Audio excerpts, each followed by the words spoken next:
ഒഴിവാക്കി തന്നത്.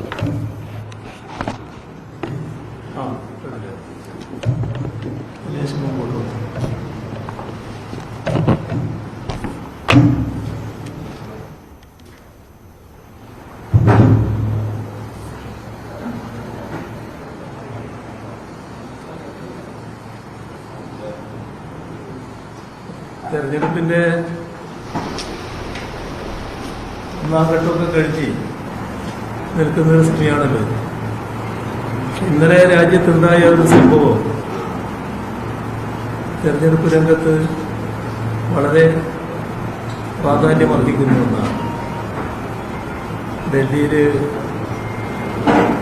നടന്ന റാലിയാണ് ഞാൻ പറയുന്നത്. അത് ബി.ജെ.പിക്കുള്ള ശക്തമായ ഒരു മുന്നറിയിപ്പായി മാറിയിട്ടുണ്ട്. വലിയ തോതിലുള്ള ജനപങ്കാളിത്തമാണ് അതിലുണ്ടായത്. പോലീസ് 20,000 കവിയുന്നതൊക്കെ പറഞ്ഞെങ്കിലും ആ മൈതാനിക്ക് താങ്ങാവുന്നതിൽ കൂടുതൽ ആളുകളാണ് അവിടെ എത്തിയത് എന്ന് മാധ്യമങ്ങൾ തന്നെ റിപ്പോർട്ട് ചെയ്തിട്ടുണ്ട്. അപ്പോൾ ഇന്ത്യ ഗവൺമെന്റ് ബി.ജെ.പിയുടെ നേതൃത്വത്തിൽ കാട്ടിക്കൂട്ടുന്ന നിയമവിരുദ്ധമായ നടപടികൾക്ക്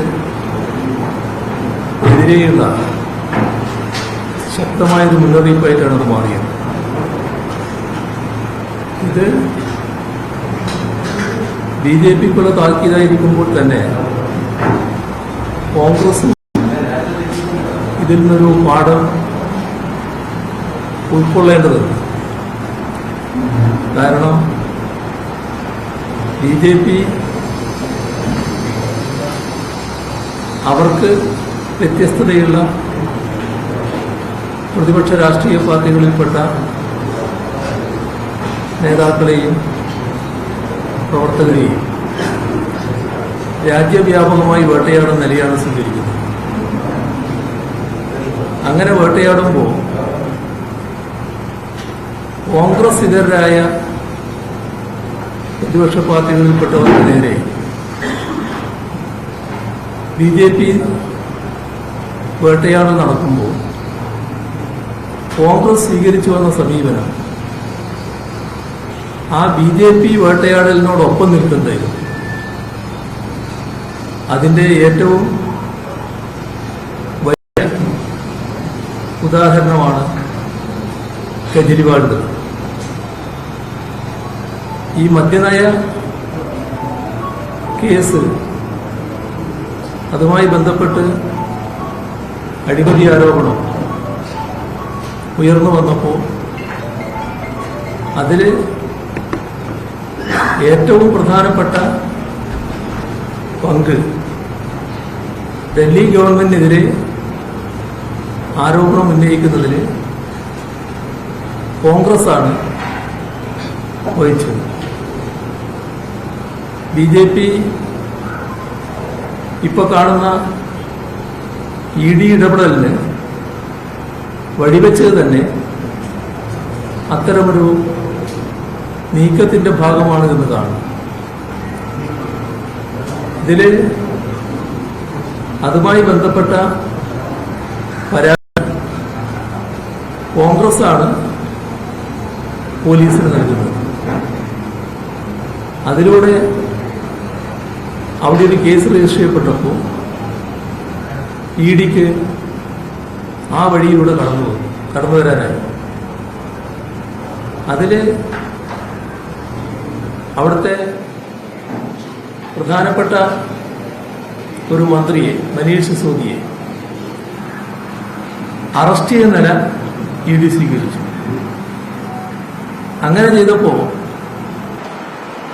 കോൺഗ്രസിന്റെ പരാതി കെജ്രിവാളിനെ അറസ്റ്റ് ചെയ്യാത്തതിലായിരുന്നു, കെജ്രിവാളിനെ കേസിൽ കൊടുക്കാത്തതിലായിരുന്നു.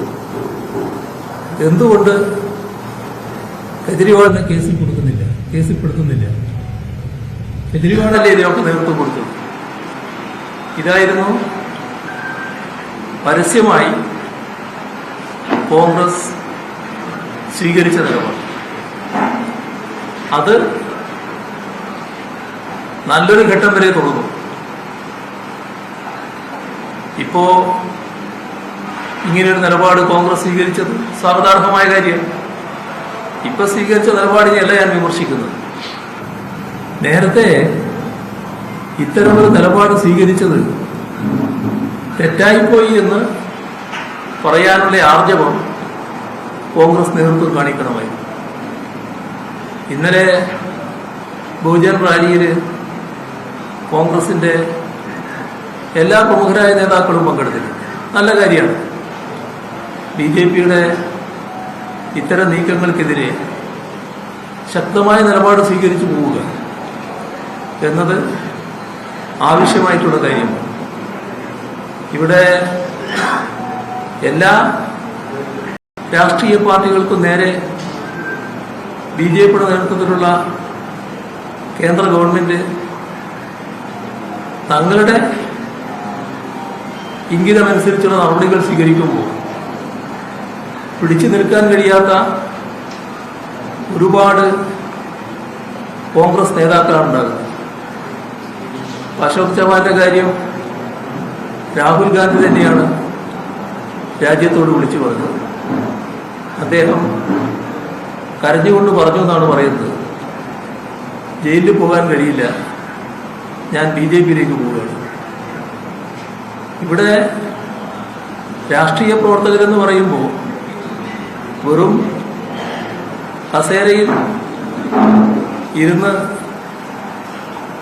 പുറത്ത് കാര്യങ്ങൾ നിയന്ത്രിക്കേണ്ടവർ മാത്രമല്ല, പല ഘട്ടങ്ങളിലും രാഷ്ട്രീയത്തിൽ കടുത്ത നടപടികൾ അതത് ഘട്ടത്തിൽ ഭരണാധികാരം കൈകാര്യം ചെയ്യുന്നവരുടെ ഭാഗത്തു നിന്നും തെറ്റായ രീതിയിൽ ഉണ്ടാകാറുണ്ട്.